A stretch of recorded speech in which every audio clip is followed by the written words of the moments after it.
edition of In the Know, we are tracking the latest tropical developments out of the Atlantic. But before we dive into that, it's important to look back at 2024. This was the devastating scenes out of Honduras as tropical storm Sarah made landfall as a tropical storm in not only Honduras but Belize. It brought heavy rainfall leading to flooding, and you can see how severe that flooding was in northern Central America. This was back in November 2024, which made it the 18th and final named storm of the extremely active season last year.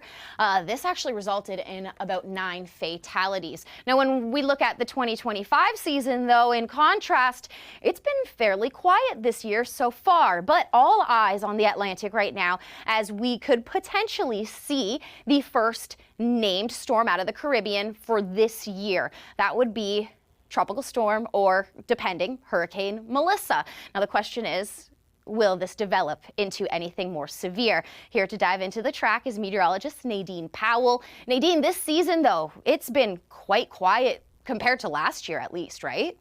Yeah, certainly so. Hurricane forecasters were expecting an above average season, but so far we've had about 12 named storms. So it's been on the quiet side, and we've had Beryl and Imelda, those two making direct impacts. But apart from that, most of the storms that we've seen so far this season coming out of the Atlantic and recurving around the high in the Atlantic Ocean, those have stayed out to sea. Now, if we look toward the Caribbean Sea, like you were mentioning, we haven't seen any development so far this season. We'd have to go back till 1997 for the last time we had this occurrence where we've had no activity. There is a slight chance or potential, maybe about a 30% chance or potential in the coming days, Victoria, in the next week, that we could see this cluster of storms to the east develop into perhaps a tropical depression, then onto a tropical storm. Well, 30% chance seems like good odds, as it seems less than 50% of a chance, but it's still 7 days out that we're watching. Is it too early to determine whether this could impact the Caribbean in the next upcoming days? I think at this point in time, yes, it would be. At this point, it's just a cluster of storms.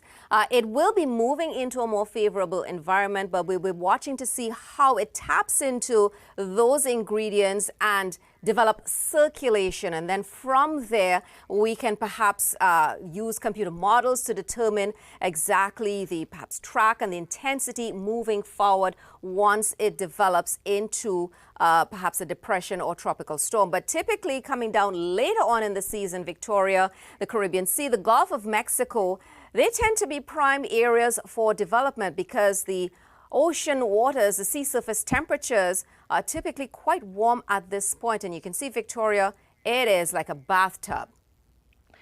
Yes, certainly nice waters to be swimming in if you're in the Caribbean. I wouldn't mind 30-degree temperature waters. However, when it comes to storms, that really helps to fuel those tropical storms and those hurricanes. And of course, we saw that devastation out of 2024, November in Honduras. We certainly don't want to see any more devastation, but the track is looking like, we could have some more developments in the future. In terms of the wind shear, does that have any indication of the environment that could favor or non-be favorable for this storm?